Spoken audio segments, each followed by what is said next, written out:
વિરાગની મહત્તા. આત્મકલ્યાણના અર્થીઓએ શબ્દાદી વિષયોના રાગને કાઢવાનો અર્થાત વિષયોથી વિરક્ત મનવાળા બનવાનો પ્રયત્ન પણ જરૂર કરવો જોઈએ. જેઓ વિષય વિરાગી બને છે તેઓ પોતાનું અને પરનું પણ સુધારી શકે છે. વિષય વિરાગી આત્મા સંસારમાં રહ્યો હોય તો પણ ત્યાગી ન થયો તો પણ ઘણા ખરા પાપોથી પોતે બચી જાય છે અને બીજા પણ ઘણાઓને અનેકવિધ પાપોથી બચાવી શકે છે. એક રાજાને એક મોદી હતો. નાના રાજાઓ પોતાને ખાસ મોદી રાખે છે. એ મોદીને ત્યાં એક સ્ત્રી રત્ન હતું.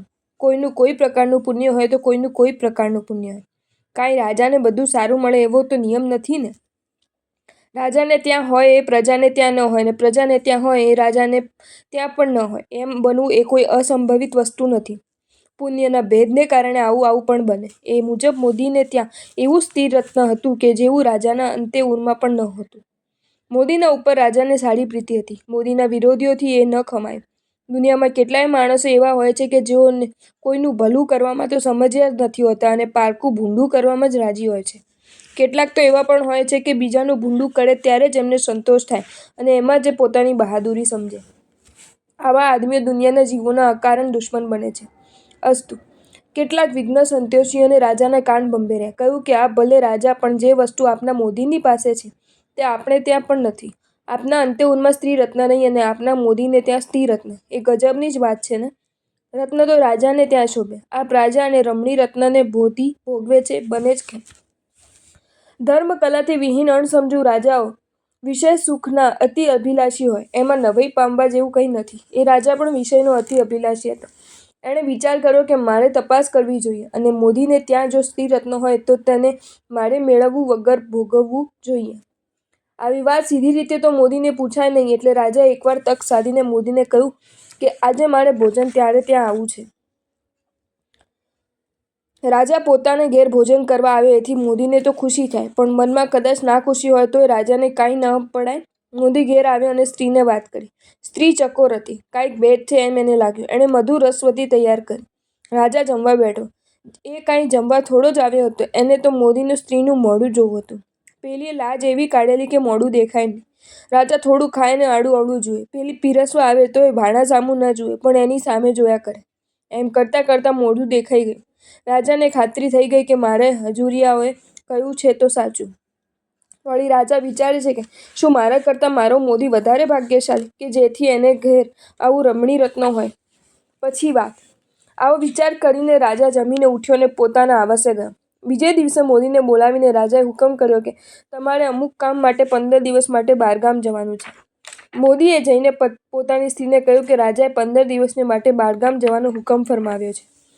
મોદીની સ્ત્રી એવો હુકમ કરવાનું કારણ સમજી ગઈ. એણે કહ્યું કે આપ ખુશીથી પધારો. મારી ચિંતા કરશો નહીં. આપ નિર્ભયતાથી જાઓ. હું કુળવાણ છું અને જે કંઈ બનશે તેને સંભાળી લઈશ. જુઓ કે એક તરફ મોદી છે કે જેની રાજાની કૃપા ઉપર જ નભવાનું છે અને બીજી તરફ રાજા છે. સુખ વધારે કોને ત્યાં? રાજાને ત્યાં કે મોદીને ત્યાં? આવી સ્થિતિમાં પણ શીલ ધર્મના પાલનમાં ટકી રહેવાય એ પ્રતાપ કોનો? વિષય વિરાગનો, પાપના ડરનો, આત્મહિતના ખ્યાલનો? ઉલટા હોય તો મોદીને છોડીને રાજા ત્યાં ગયા વિના રહે? મોદી બહારગામ ગયો એટલે તે જ દિવસે મધ્યરાત્રિ રાજા પોતે જ મોદીને ત્યાં આવ્યો.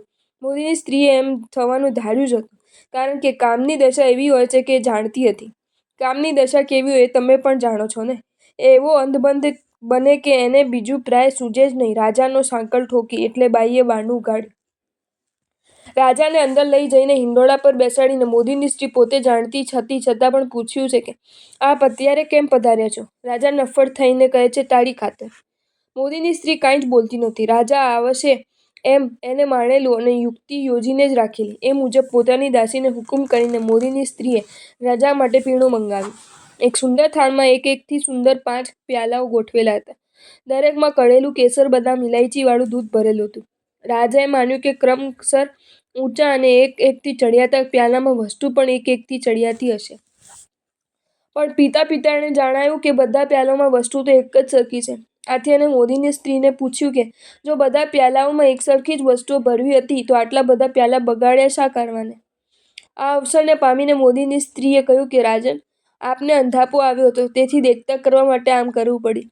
આ શબ્દો કોણ બોલાવે? વિષયનો ગાઢ રાગ હોય અથવા તો અંશે પણ વિષય વિરાગ ન હોય તો રાજા સામે મોદીની સ્ત્રી આવું બોલી શકે એ શક્ય જ નથી.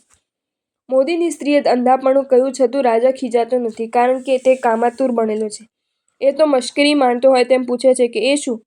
મોદીની સ્ત્રી કહે છે કે રાજન, જેમ તમે પ્યાલાના રૂપ ઉપરથી અંદરની વસ્તુની વિશેષતા કલ્પી હતી, પણ અંદર વિશેષતા કશી જ ન હતી, તેમ જે ચામડી ઉપર મોહ પામીને આપ અહીં પધાર્યા છો, કારણ કે આપણા અંતઃપુરમાં જે સ્ત્રીઓ છે તેમાં કે ચંડાલની સ્ત્રીમાં અંદર બધે સરખી દશા છે. બધી કાયાઓ માંસ અને રુધિર આદિથી ભરેલી છે. ફેર માત્ર ચામડીનો છે. વળી આપ રાજા છો એટલે પ્રજાના પિતા તુલ્ય કહેવા. આપ જેવા પિતા દીકરી ઉપર બળાત્કાર કરવાને માટે પોતાના વિશ્વાસુ મોદીનો વિશ્વાસઘાત કરીને અહીં આવે, એ શું કહેવાય? આપને એ છાજતું નથી. મોદીની સ્ત્રીના આ કથનથી રાજાએ અંધાપો ટળી ગયો. તે સમજી ગયો. મોદીની સ્ત્રીની માફી માંગીને તે કહે છે કે આજે મેં તે મને દેખતો કર્યો છે, પણ આ વાત કોઈને કહીશ નહીં. મોદીની સ્ત્રીએ કહ્યું, સારું.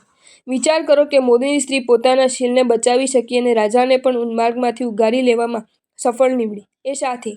વિષયથી જે વિરત ન હોય તેને આ પ્રસંગોએ પ્રતીત થયા વાર લાગતી નથી અને વિષય વિરાગી આત્માઓને બુદ્ધિ પ્રાય દગો થઈ શકતી નથી. ઉલટું વિષય રાગી આત્માઓ જ પોતાની બુદ્ધિનો સદુપયોગ કરી શકે છે.